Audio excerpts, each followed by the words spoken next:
Uganda has been assailed by a wave of conflicts, all stemming from divisions among the culture heads, spurred by their ambitions to head respective cultural institutions.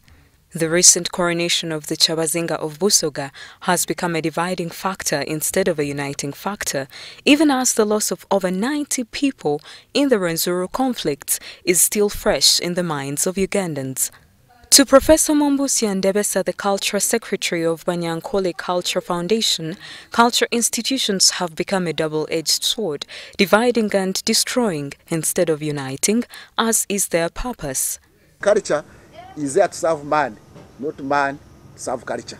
So if culture has outlived its usefulness, you don't have to hang on it and insist on it when it can be an instrument for creating tension and for social control.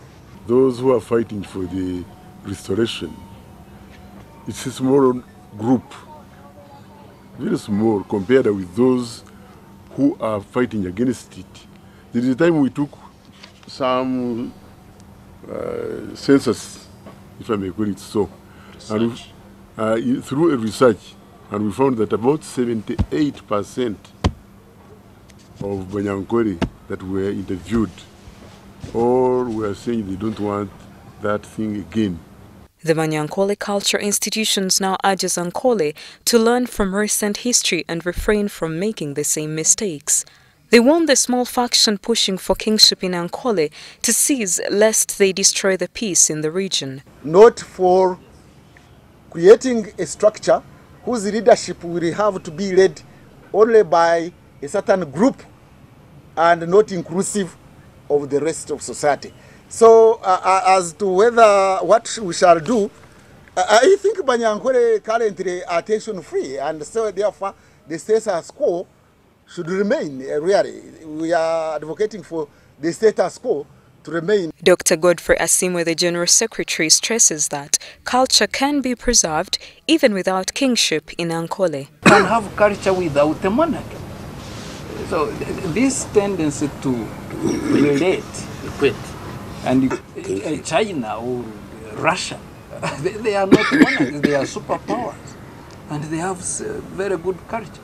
The Banyankole Foundation urges the President to call for a national conference to resolve the cultural institutions challenge, which to them has been undermined, and yet the risks are out there for all to see.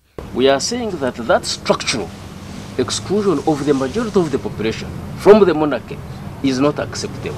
And they have never said that they are willing to change it. This is why in Rwanda and in Burundi, which are similar to Ankole, if Ankole was an independent state, that's why they cannot countenance the return of their monarchies. That's why Kagame cannot return the monarchy in Rwanda. He knows what it would mean.